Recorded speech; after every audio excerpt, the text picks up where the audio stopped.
Well, good evening, ladies and gentlemen, and welcome to the 679th edition of the Feuerstein's Fire American Soccer Show. I'm your host, Daniel Feuerstein. Tonight is a special show tonight, episode number 679, as we're going to review the FIFA Club World Cup involving our MLS clubs and the entire tournament as well. I am very pleased and grateful to be joined by Pieter Brown of Futbol Miami TV and Michael Martinez from Cascadia FC. Gentlemen, welcome to the show. Nice to finally see all of your faces since this is the first time we're seeing each other on the video screen. How are you guys doing tonight? Great. Glad to be here. It's finally good to do this in video, Daniel. I know. It feels great. I love it. Oh, me too. I mean, I had to mature into this show, into this next stage like everyone else has. So very glad to be a part of this. Everybody wants to see your pretty face. Yep, exactly. Makeup, Mr. DeVille, makeup. No. But I have to say, gentlemen, as we discuss this exciting expansion of the FIFA Club World Cup, overall, what were your thoughts after everything that happened in the United States with all the different locations in our country, in the Northeast, Southeast, in the West, Pacific Northwest, where you guys are, especially Michael, where you are, and Peter, where you are here in South Florida? Your overall impressions and opinions. And we'll go with Peter first. I thought it was great. I thought it was a tournament I actually cared about. It was fun. I mean, of course, my team was in it, so I cared about it, and we were a host city as well, which made a big difference. But I think even if Inter Miami wasn't part of it, I still would have cared. I would have been cheering for MLS. And so I really liked the idea of it. So I thought it was great. As far as how it was everywhere, it seemed very different in other cities. I think some cities really wrapped their arms around it and did well with it. Others, like Atlanta, every time I'd see a game in Atlanta, it was pretty empty. So it's kind of I think it was a mixed bag. A lot of people feeling like FIFA shoved it down our throats. But if you take all that out of it, it was a fun tournament. It was really fun. And these are the kind of tournaments that we need to be in. So I think it was great. Michael? I'm going to piggyback off that. I mean, overall, it was a good tournament. It was entertaining enough. Best teams in the world, obviously, Miami, Sounders, LAFC. It's fun to see MLS teams in a tournament setting like this against the best teams in the world. I just feel like knowing some of the numbers, knowing that ticket sales were not all that great, I wouldn't necessarily call the overall tournament a success, but it's a good stepping stone for the World Cup next year. I agree with you as well. I mean, I thought there was some successes, and there were some failures. Obviously, the ticket pricing originally really put a damper on this tournament. I just feel like in this day and age, while I understand FIFA probably had this amazing idea that this is going to be something special, because normally this tournament would be around end of January, beginning of February, somewhere in the AFC region of world football, whether it be in Japan or in an Arab country, maybe like Saudi Arabia, or maybe China or even Korea. Unfortunately, some of it did not work, but I think I would say this. It's in the inaugural tournament for the expanded version of the FIFA Club World Cup, and probably this will be a learning curve for FIFA for the next 4 years to bring it back before the 2030 World Cup and see where and how they can do things maybe a little bit differently. What's your thoughts, guys? And whoever wants to jump in. Well, I think its biggest issue was, people feeling like the congested schedule. You heard a lot of coaches complaining about that. And then more than anything, as far as fans go, filling the stadiums was that ticket pricing. I didn't go for that exact reason. I looked at an Inter Miami game at the opening game months out. And it was close to $300 for a nosebleed seat. I said, I'm out. And then, later on, the ticket prices did greatly go down. But at that point, I was like, I'll just watch it on TV. And so I had kind of given up on it at that point. But I did enjoy it as a TV product.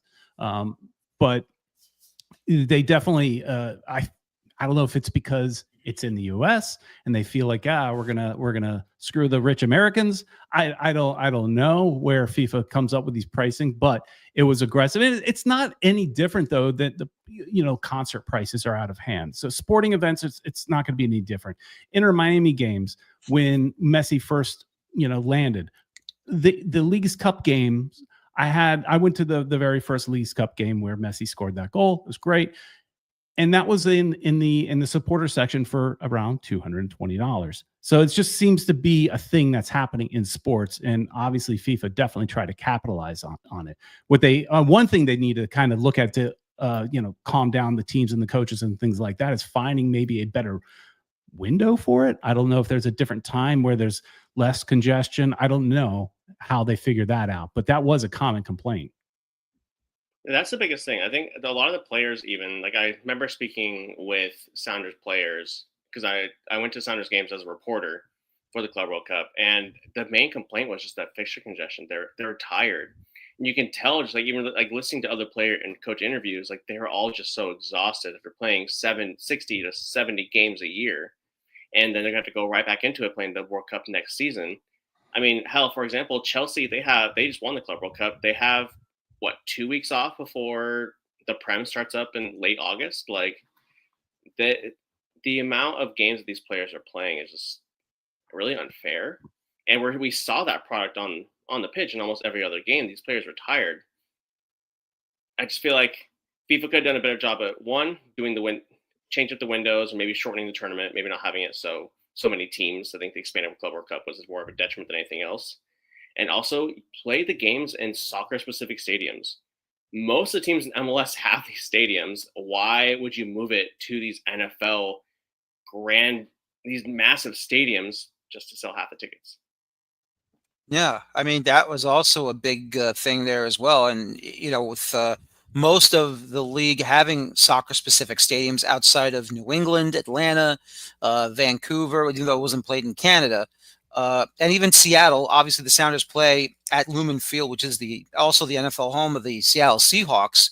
I mean, I completely understand where you're coming from there, Michael. And I mean, maybe they could have made that move into MLS size stadiums because, I mean, let's be honest, was really hard to see Atlanta United's and the Falcons Stadium and Mercedes-Benz Stadium to be, what we would say, maybe half empty?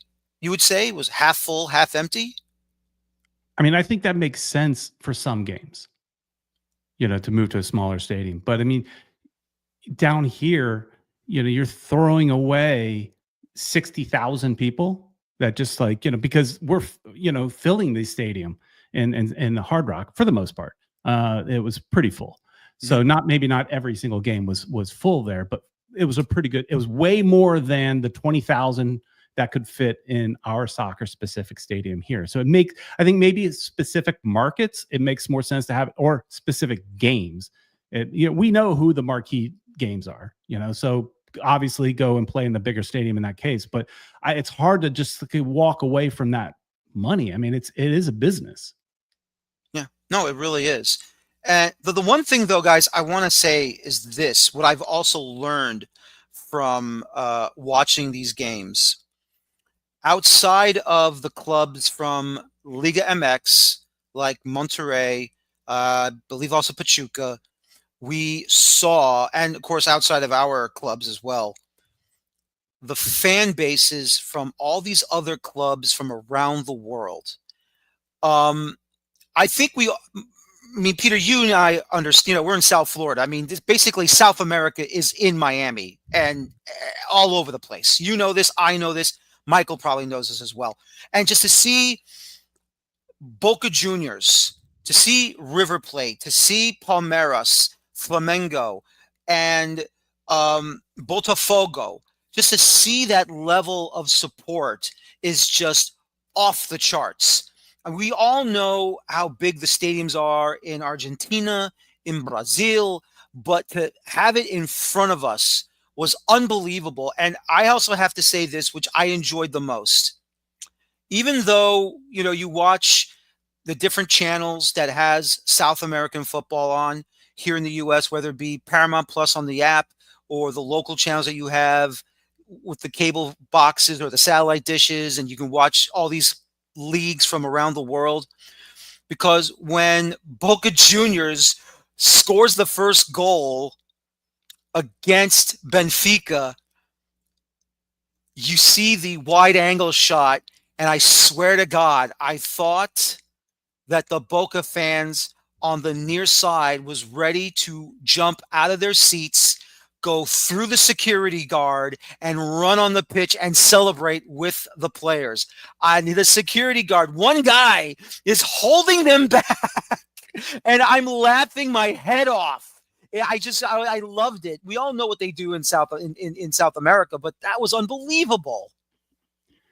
Yeah, that would have been a disaster for us PR wise if somebody did get on the field. I mean, we had a problem down here before, so yes, so with Colombia and everything, so that would be definitely a disaster, especially with the World Cup coming. So glad that didn't happen, but that is a regular occurrence here at Chase Stadium at Inter Miami games. I mean, it's pretty much every game. Yeah. Yeah, I feel like guys are having like little kids hopping off and jumping onto the field to get a picture with Messi. I don't blame them. I would do the same thing. Well, in those cases, Messi will stop and pose for the picture. If you're an adult, he pushes you away. Yeah, exactly. Well, thank God Messi knows who to take a picture with and who not to take a picture with. Yeah. But I mean, that was amazing. And this is the other thing that I think that really needs to be discussed here is that in the past, before Inter Miami was created, obviously there was the Miami Fusion at first, Peter, of course the Sounders, Michael, were in the USL before moving up to MLS. As the common theme I've always heard since MLS was created back in 1996 throughout was that European club sides would always trounce MLS sides, that they're too strong, they're too good.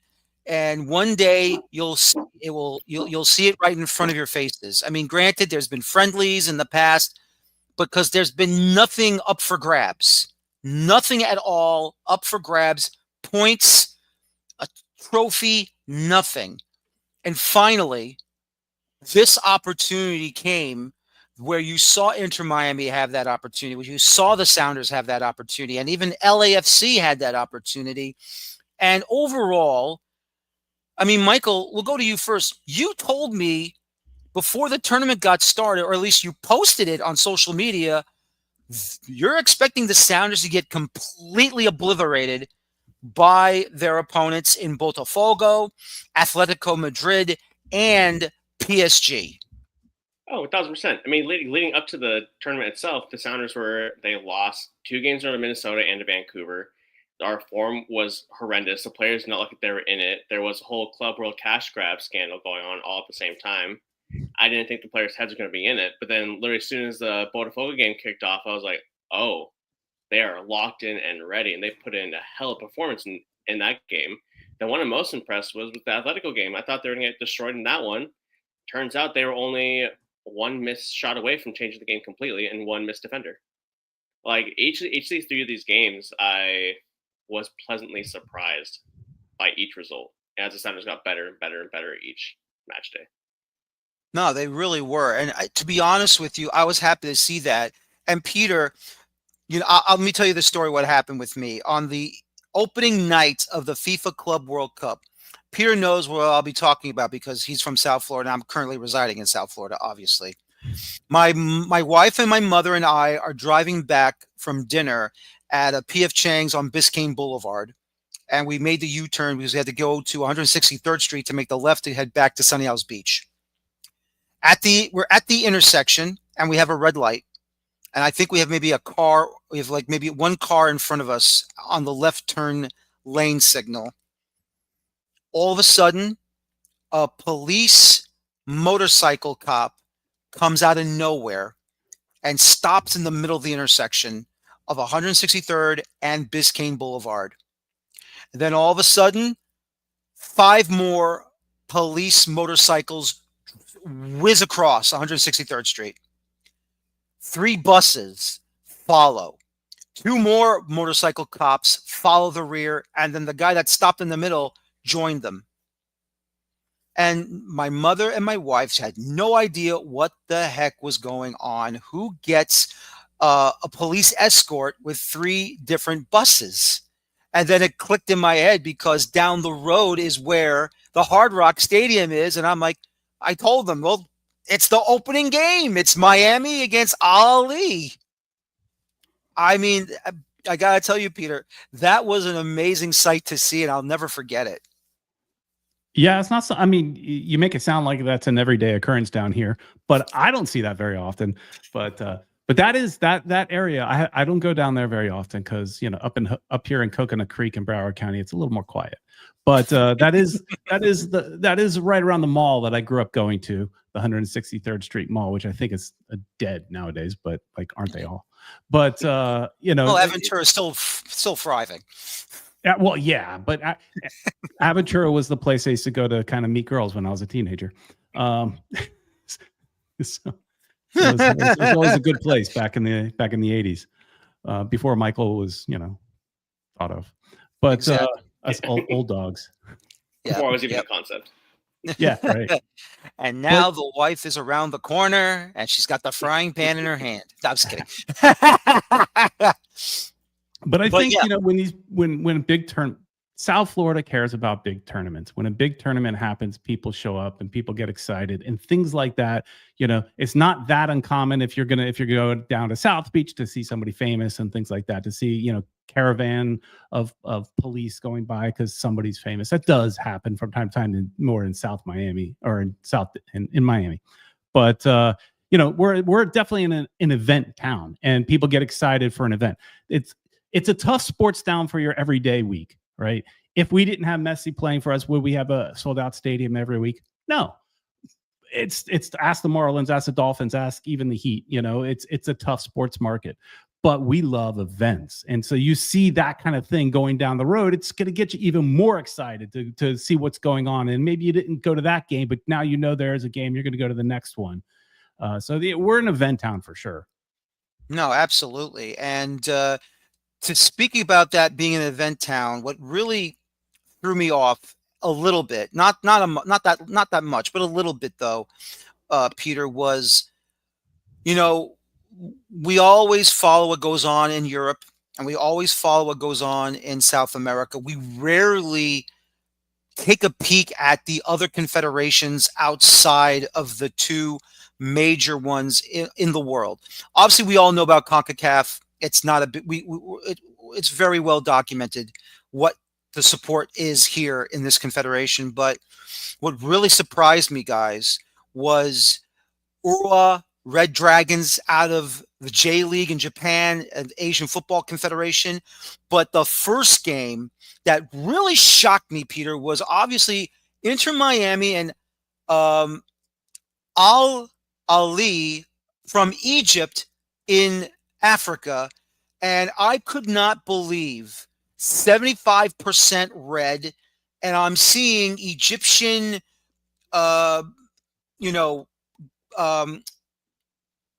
what's the word I was looking for? You know, props, Egyptian props like pharaoh heads, Pharaoh hair, yeah, pharaoh, headgear. Women wearing the back in the day, like the pharaoh wife's garments. You know, I mean, and tons of red jerseys. Just surprised the hell out of me.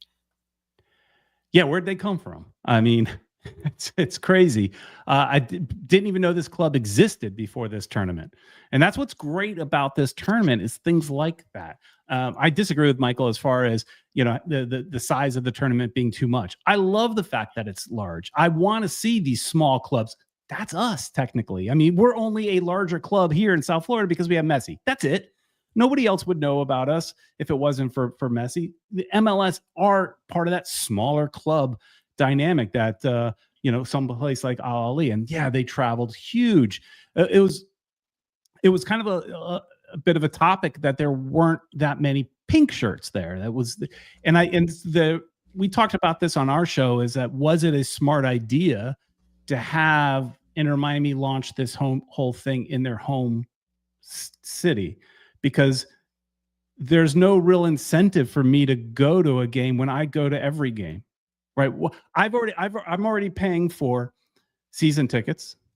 I already paid for CONCACAF Champions Cup. I opted in for those tickets. I've also opted in for the Leagues Cup, which, you know, of all those, you probably laugh at that one because nobody likes it, right?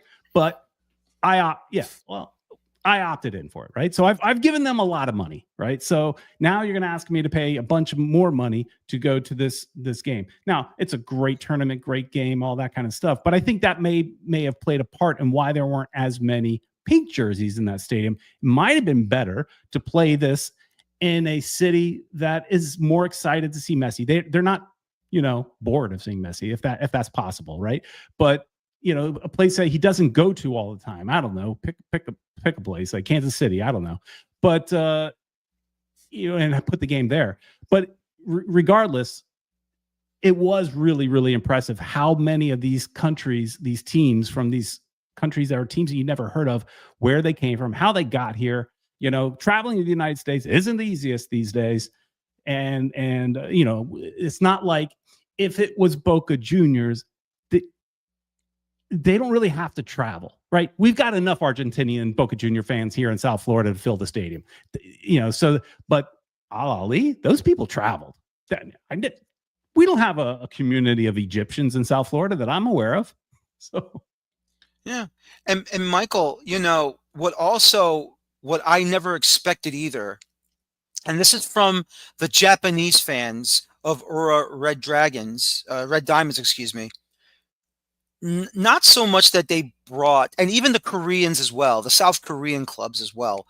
Not only do they bring the support, not only do they bring the level of support that they do, which was amazing to watch, but Red Diamond fans, the supporters, they cleaned up their own section after the matches were done. I don't ever recall, or even when I was sitting with the fans back at the time in my youth, that we clean up after ourselves and, you know, bring big trash bags and then we throw it out and we help out the stadium people. I don't remember ever seeing anything like that, let alone going to an NFL game or going to an NHL game or an NBA game or a Major League Baseball game. You know, you don't see that at all in North America. It's very much a culture thing. It's very much culture thing. They do that in their home leagues too. Like the fans, like especially the supporter sections, they'll go around and clean up the entire stadium. They don't want trash and everything else lying around. Can you imagine any American fans, whether it's NFL or NCAA, trying to pull that? Can you imagine the Oregon Duck fans, the students, trying to clean up the Autzen Stadium? Absolutely not. They brought so much enthusiasm when the fans did when they came to these games. I was impressed by it.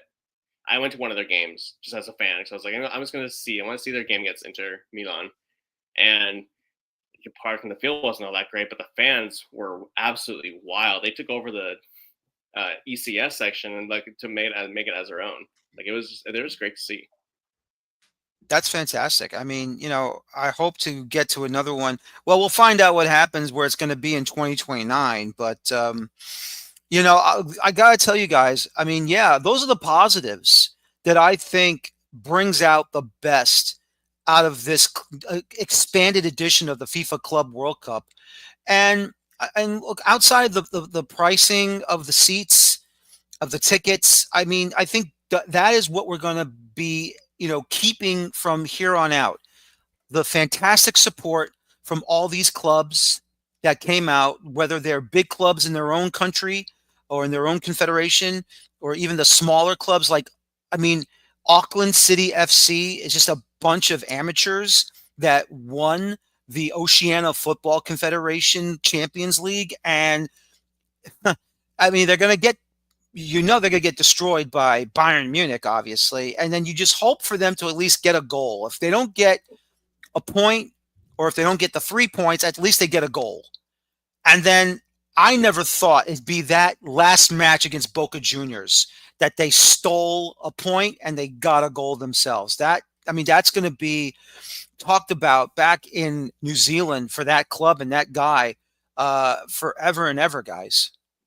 Well, I would frame that right in my house and leave it front and center so everyone can see as soon as they walk in. Like, look, I scored against Boca Juniors. Like, can you imagine like him telling all his friends and family like every other like holiday, like, hey guys, remember when I scored against Boca Juniors back in the 2025 Club World Cup?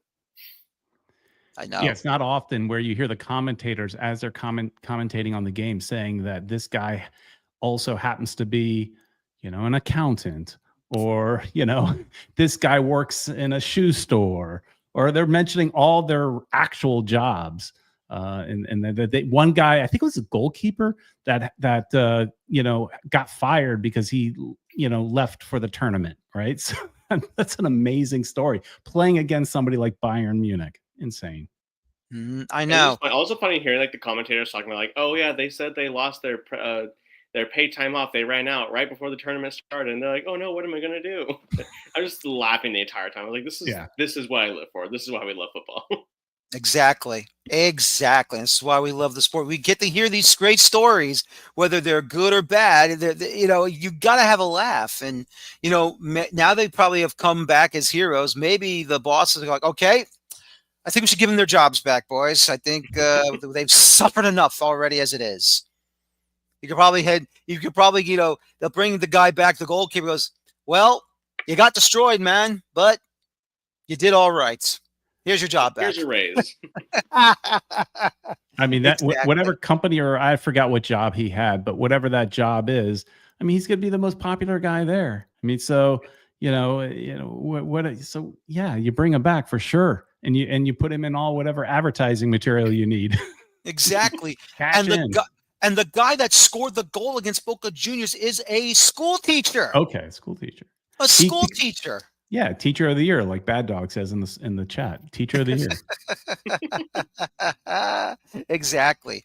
Oh man, I gotta tell you, it was just great to watch, to see that happen. And obviously a great club like Boca Juniors has won so many Argentine First Division trophies, a lot of Libertadores trophies, and the way they limped out, I mean, that was a bit of a shame, unfortunately. But once again, we were rewarded by their great fan support in all their stadiums, without a doubt. All those banners, the flags, the singing, the chanting, and just the way they lived and died every single time they scored a goal. That was just amazing.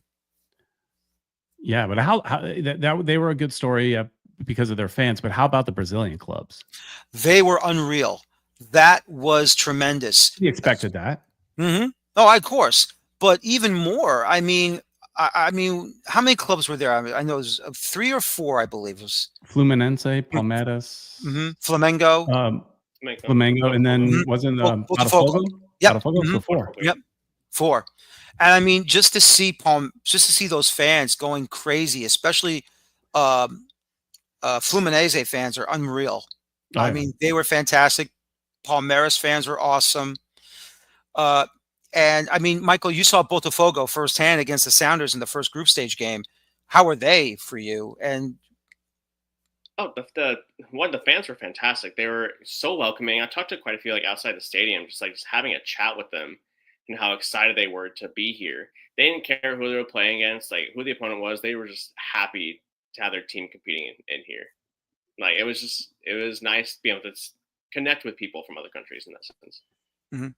No, I've got family in Brazil, so my wife is Brazilian. So my sister-in-law is a Palmeiras fan.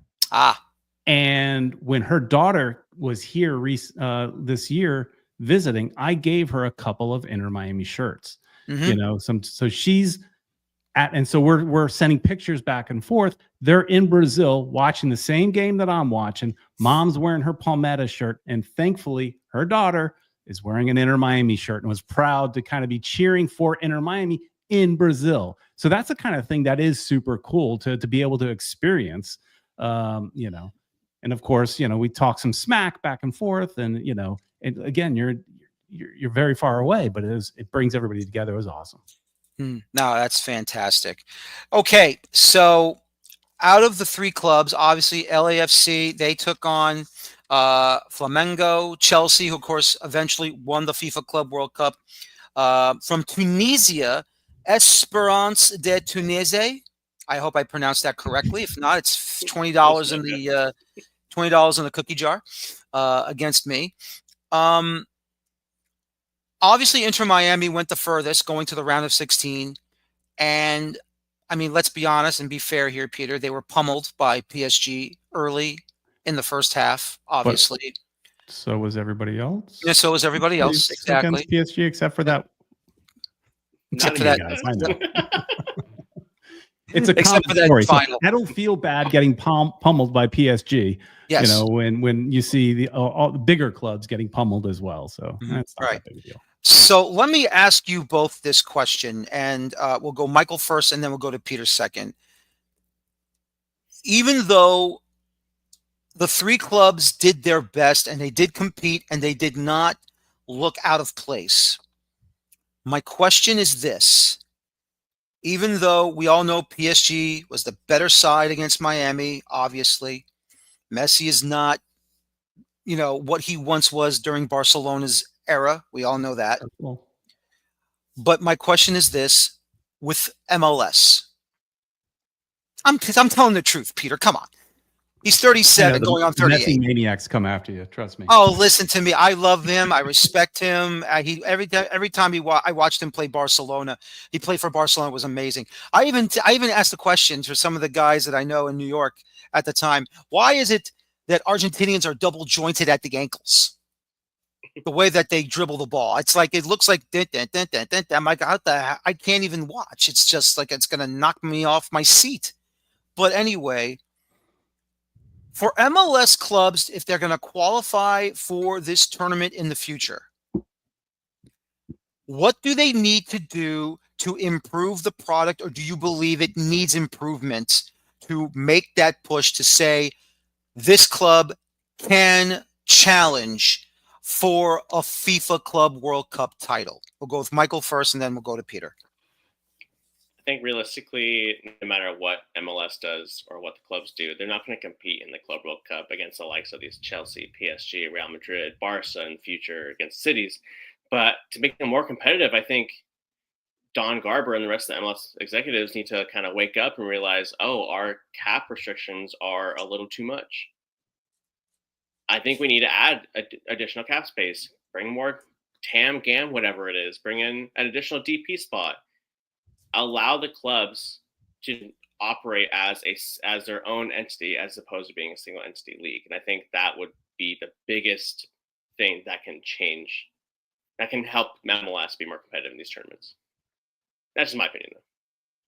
Yeah, I don't think the single entity structure is going to go anywhere ever, but raising that salary cap needs to happen for sure. And I also don't think salary cap will necessarily ever go away. It's very American. And I know we're trying to talk about the world's game, but we're an American league and we're Americans. And so, but it needs to go up. I mean, look, the NFL's got a big cap. So granted, we're no NFL, but you got to get there. And if it means the way to get there is just incrementally raise it, 5 million, 10 million a year, whatever, for the next so many years.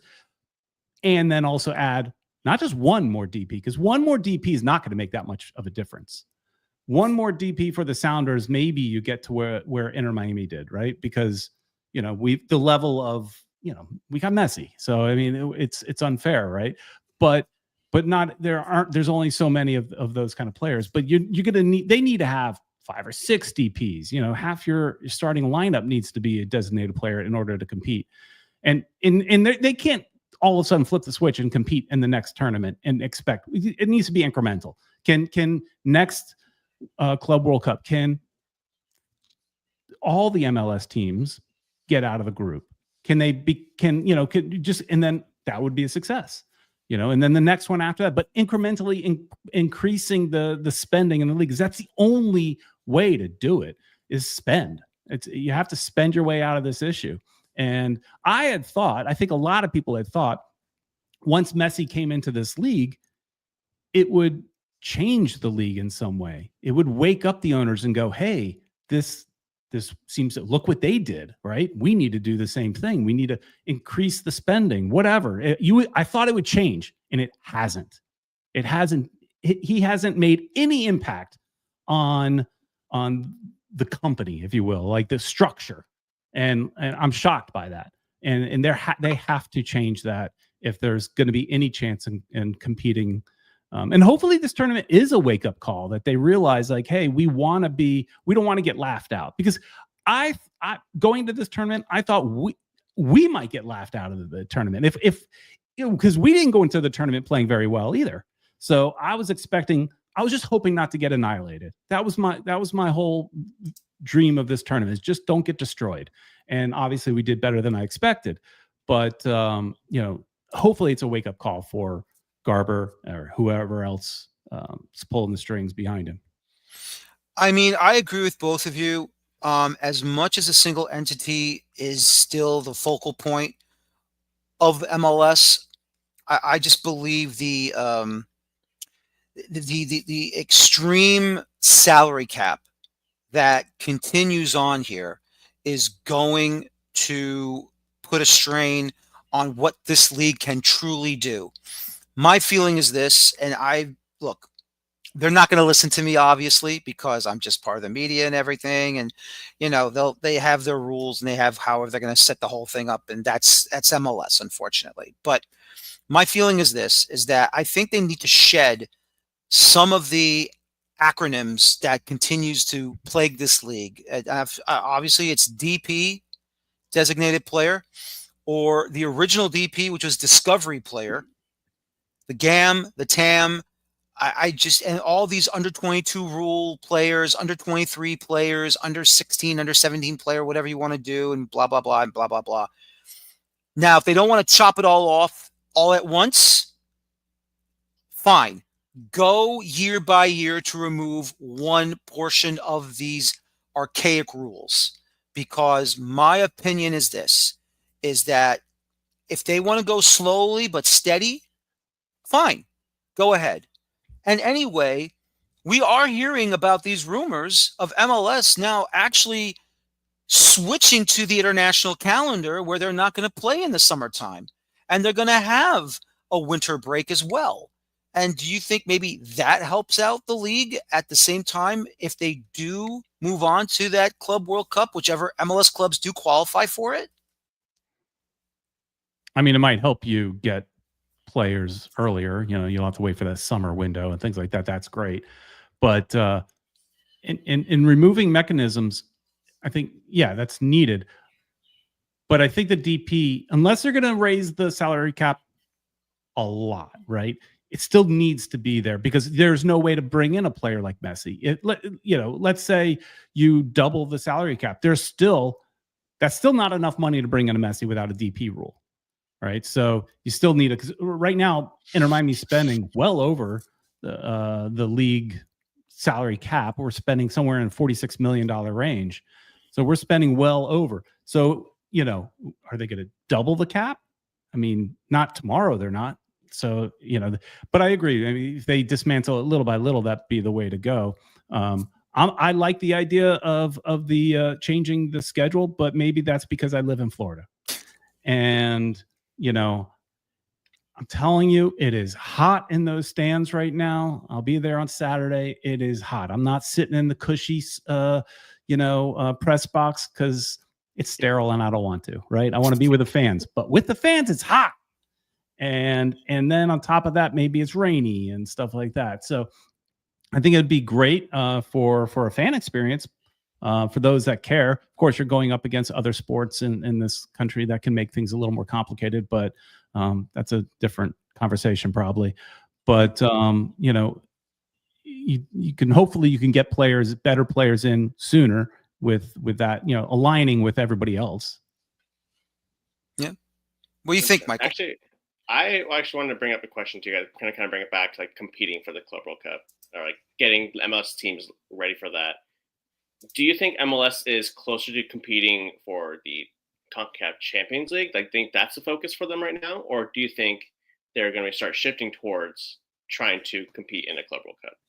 Because I feel like with the roster mechanisms we have now, we're so focused on trying to beat these Liga MX teams that they're like locked in on the CONCACAF or Leagues Cup as opposed to the international ones. Honestly, I believe they have to concentrate on the Champions Cup. They really do because, look, Sounders right now are the last MLS side to actually beat a Liga MX side. And the reality is this, is that Liga MX has no restrictions on buying players or selling players. There's no restrictions whatsoever. And and at the same time, not saying that our coaches are not good, but the truth is the players in Mexico none of them ever leave Mexico. They just stay there. A few go, but the truth is, because there's so much money in Mexico, whether it be the Adidas uh, contracts for the national team, the television contracts that the owners get through Univision in Mexico, whatever the TV stations are down in Mexico, and the amount of sponsorship deals they get with their clubs. They have how many shirt sponsors are on a Mexican league club shirt, for God's sakes? 14, 20, 30, it's probably 1,000. And we don't even know if they're on the inside of the jerseys either.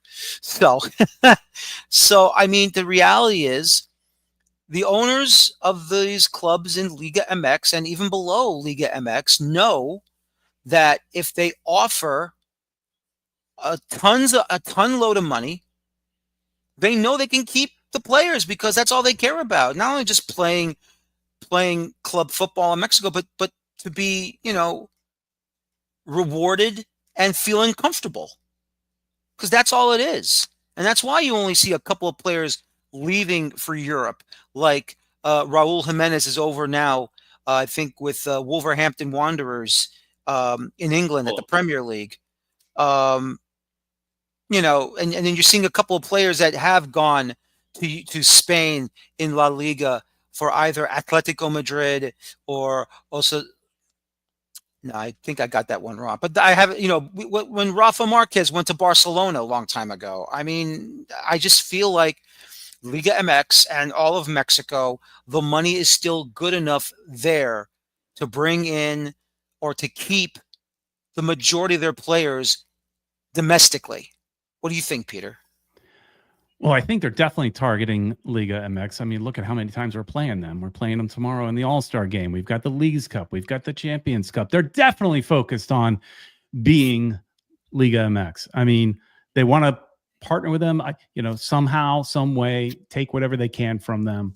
But I also think that why can't you do both? Why can't you focus on Champions Cup, and then by just natural progression, you're then focusing on Club World Cup as well, or those kind of tournaments, So yeah, take it off in bite-sized pieces. Win a few CONCACAF Champions Cups. Get a string of those together. Not, it's most of the time it's a Mexican club. So win Leagues Cup. I know you guys don't like it, but win it, right? Regularly. And then, but to your point, they have to spend to get these players to come. And I don't know. I like to think that if we're offering similar kind of money as the Mexican clubs are, that we could lure some of those kind of players over here, because the living has to be better than it is over there. I don't know. Maybe I'm just biased that I like where I live, but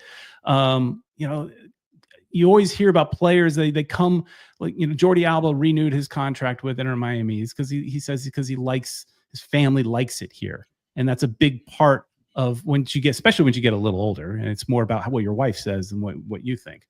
But so and the schooling for your kids and all that stuff. So there's lots of things that are attractive about coming here. So if they, but at the end of the day, players we all want to make money. We all work for a reason. And so, we want to get paid as much as we possibly can. So, but I think you can do both things. You could try to do better in one tournament and still try to dominate the other. Well, we got to do it. We got to get there. No, absolutely. We got to get there, and hopefully we can get there. And, once again, it's just one of those things where I believe that we're going to get there one day. I really do. Will it take a little longer than normal? It probably will. But, we'll just have to wait and see what the powers that be will do to advance this league into a higher plateau, because I think it has to go higher than it is now. I'm happy it's doing well, and I think we can all agree. We all want MLS to be successful. Without a doubt, we want MLS to be successful. I just feel like some of the gimmicks going on, they just got to get rid of it, and then maybe things will get a little bit better. But until then, we're all on the same page here. We want this league to improve and be better, not just within itself, in our country, but in this region, internationally. And then, of course, hopefully, maybe one day, they will be picked as favorites. One of these clubs, if it ever happens, gets picked as a favorite to maybe win the FIFA Club World Cup. And we can finally celebrate, not just because it's your club, but because it means that the game in this country continues to evolve in a positive. Yeah, well, what's it going to take to get these owners, these cheaper owners in MLS, to get there, right? We're all talking the same thing. I have a graph on my screen that I pulled the numbers for the last 6 seasons, and who's the highest to the lowest spenders.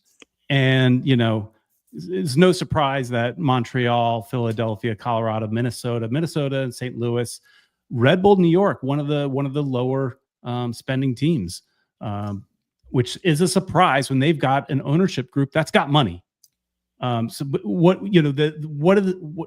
need more owners like Jorge Mas of Inter Miami, more owners that like the LAFC owners, more owners that like in Atlanta that maybe they get it wrong lately, but they've been shown to spend. There's got to be a way to maybe get the old guard out. I know there's a constant battle there, but while people like the Hunts are still there, the Cronkies are still there, and all these kind of people that are the cheapskates of the league, they're the ones that are holding it back and have the power to do so. We need more hungry young owners like Charlotte and things like that are willing to spend. Yep. I think we need more incentives, like for these owners. I feel like MLS doesn't have those type of mechanisms for owners to have the incentive to actually make these big purchases, to invest in their clubs as much. Take like Adrian Hanauer for the Sounders. Our biggest spend in the last 5 years was Pedro de la Vega, who had his best game in a Sounders shirt this last weekend for the first time after having it for 2 years now. And that was $6 million. And all we do is spend on salaries. We get players on a free, or we'll go for cheap players, or go for really cheap deals. But there's no incentive for Adrian to go out and spend more money on a player if there's not going to be any direct prize money coming from MLS. If we do better in the league, I think if you win MLS Cup, you get X amount of money, whatever it is. But anything below that, if you get second, third, fourth, there should be some sort of cash incentive for these owners to actually want to do it.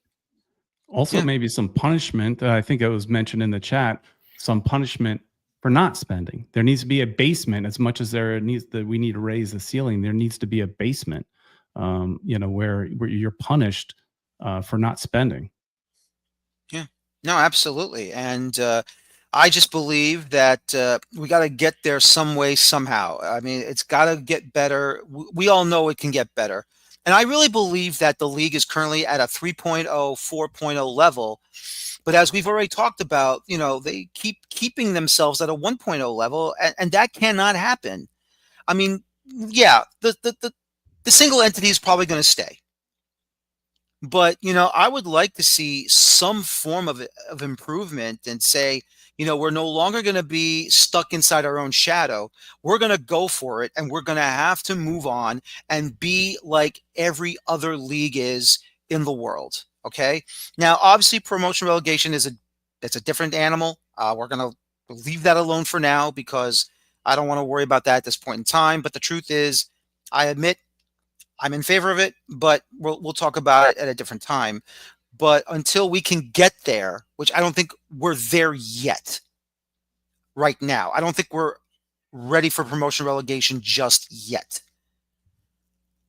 because we have all these other situations in front of MLS and the entire sport in this country that needs to be solved first. And one of them I keep saying, which of course Miami is building. I think they're halfway done with the new stadium that is near the Miami International Airport, just across the street from the Tri-Rail Amtrak station, which I saw the updated video. Looks really nice, Peter. You're going to have a brand new home very soon. Obviously, I know in Seattle, Michael, there's been rumors of the Sounders wanting to build their own stadium, but they're still currently at Lumen Field, which is still a great home field advantage for the Sounders.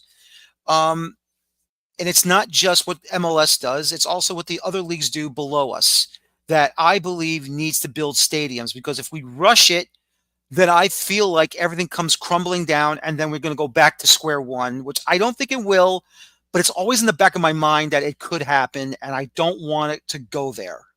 What do you say, Michael? And then we'll go to Peter. I think having more investment in grassroots football here in the States is going to be key to growth in the sport. I think if we see these USL 1, USL 2 teams having their own home-built stadiums, we're going to see more MLS teams, like, say, the Sounders, actually want to build their own home stadium that's not connected with an NFL team. I think that's the biggest issue so far. You still have us still playing in Lumen. You still have, Mercedes-Benz is a different case because Atlanta United also sells out. Not anymore, but they used to sell out quite a few of their games. But I think there needs more pressure from the lower league teams. And I think, like you said, it's going to be a slow progression. It's not going to happen overnight. It's not going to happen within a season or two. But I think the more we see that, the more soccer-specific stadiums we're going to see here pop up in the United States. And I'm really excited for Miami's, by the way, because that looks stunning. Yes. Yeah, we'll be out there this week. We, put up regular construction videos, so we'll be out there this week doing an updated construction video. They haven't invited us in yet, but we're working on it. You'll find a way. Well, previously we were lucky. Previously, when they were building Chase Stadium, I was there every single weekend because I lived fairly close. Got to know the construction crew. They would invite us in, hop on a golf cart and video. So got a private tour of a few different things. So that was great. But I think you are seeing, the lower levels growing, and it's like a new dawn to some extent. I mean, it seems like, because you are seeing more and more Championship League One teams build their own stadiums.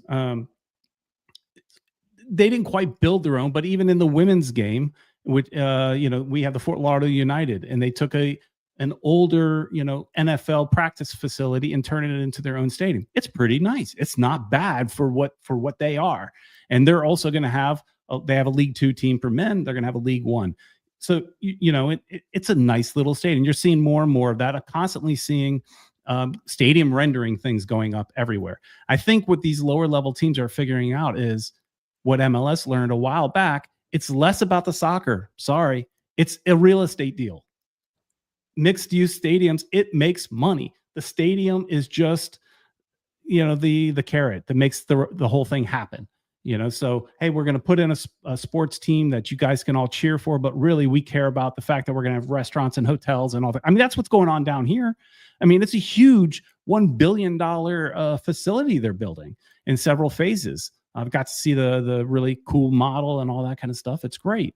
And I think the lower leagues are learning the same thing. It's a real estate deal, and they're figuring it out. It just took them a little longer. And when they get those stadium deals, they're less likely to go in and out of business, because we all know we saw so many teams in the USL come and go. Some teams, were in existence for 1 year. I think it was in San Francisco Deltas, if you remember, Daniel. The first year of the NASL, I think they were. 1 year.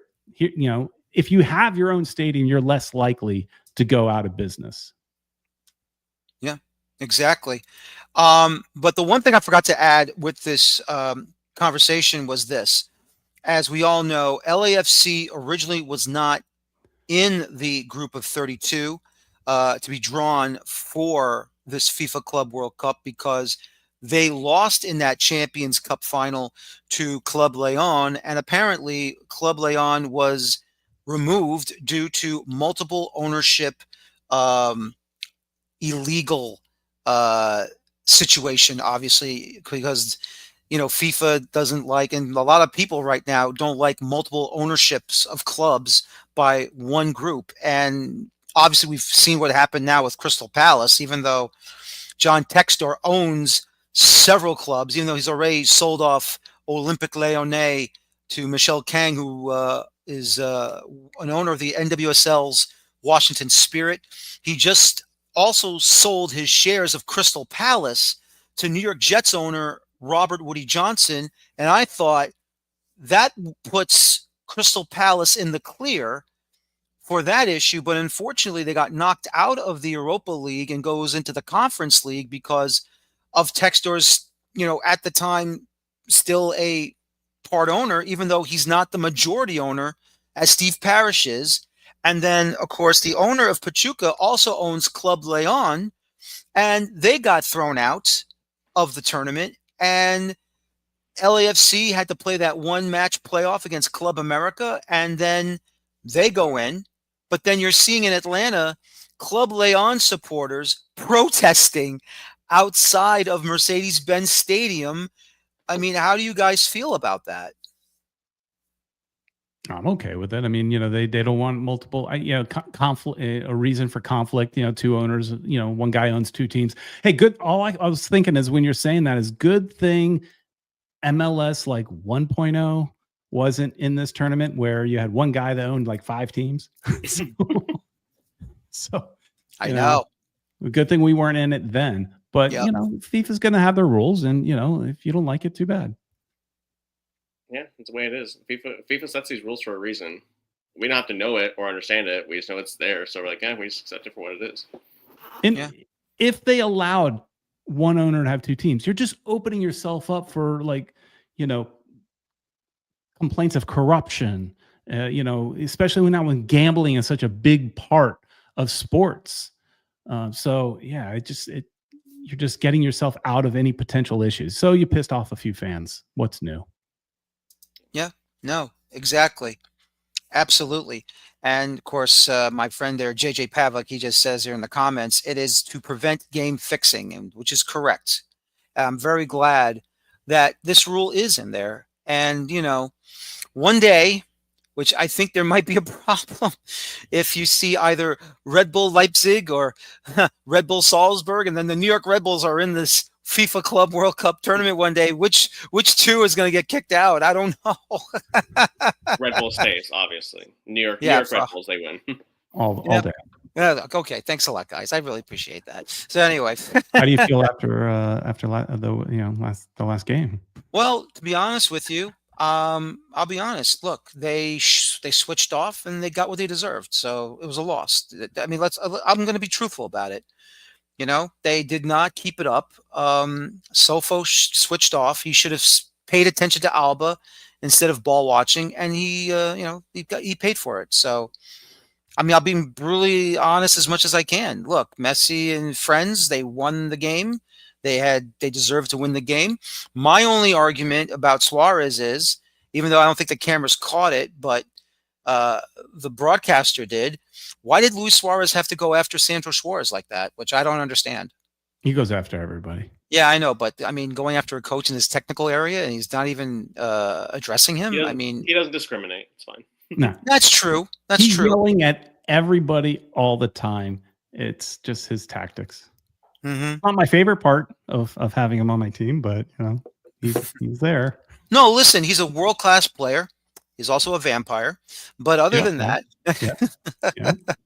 but other than that, look, like I said, Miami deserved the victory. There's nothing wrong with what I saw football-wise. I thought, Red Bull switched off after they had the lead after the 15th minute. So, I mean, look, there's nothing I can say or do about it. It's just that's what it is. Red Bulls did it to themselves. Just had to throw in that little jab. That's all. I know you did, but I had to lower it. I had to lower the temperature. I'm fine. I'm okay. I'm a professional, Peter. I'm a professional. I have to keep everything civil, Next thing you know, let's see here. Got my pen, got my Get my pen here. See, Pieter Brown just made me upset, and I'm going to get him later. No, I'm just kidding. Anyway, I'm just messing around, obviously. So, but other than that, gentlemen, if I can ask you this, final thoughts now, final thoughts about the FIFA Club World Cup. Peter, we go to you first, then we go to Michael, and then I'll finish off with my thoughts. I think it's basically where I started. I was super happy that none of the MLS teams got embarrassed. I think it's an awesome tournament. I think it has a lot of potential. I know there's areas that maybe can be fixed or what have you, but let's be honest. I am not like your average football fan. I don't watch European soccer. I don't watch South American soccer. I don't watch any of these other clubs except for on a rare occasion, right? I watch MLS. I am an American that likes my league. And so I am happy that my league was in it. It's a tournament that they're included in, at least this time. And, so it was great to see, our league playing against the best in the world. And you're only going to get better from that. So, and luckily we did not get embarrassed. None of the teams got embarrassed. So that's a positive. And I just think it was a fun tournament. It was well produced on TV as well. I think they did a good job as far as, because who had ever heard of DAZN? I had never heard of them before this. But it was a well produced show, I thought. So, great job by FIFA. Little weird at some of the trophy presentations, but that's here nor there. But it was funny. I think it was great. And I can't wait for them to do it again. I'm curious is, since this was here just before the World Cup, is this basically taking place of what the Confederations Cup used to be, kind of like the practice for the World Cup? So is this tournament then going to be in the next host country? I'm not sure who's hosting the World Cup next after us, but is this tournament going to be in that same country? It's kind of like your dry run for the World Cup the next summer. I think that makes sense. I'm not sure. But go ahead, Michael. I would love to see that if that's the format that MLS wants to use the Club World Cup for. I mean, it makes sense. I mean, we were talking about it earlier. We now know, we kind of have an idea of what these cities and these stadiums are going to do for the World Cup next year, or how they can navigate or improve on within the next year. I think that if FIFA was smart, they would do that for every single World Cup. But oh no, I'm not Infantino or Sepp Blatter. I'm not owner of FIFA. Yeah, and that's what the Confederations Cup used to be. You'd go and you'd win the Gold Cup, and then you'd go in the Confederations Cup. It's an advantage for that country that gets to go play in whatever foreign country the tournament's being played in. So it's a benefit for them, and it's a benefit for the home country to do a dry run.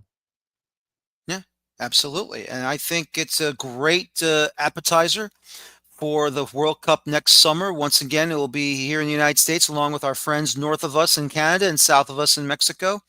It should be a real fun time. 48 international teams battling against each other for the opportunity to win the World Cup, and we'll see what happens there. Gentlemen, thank you very much for your time. I really appreciate it, and hope to have you back on again sometime soon, if not together, separately, but still, though, I hope you had a lot of fun tonight.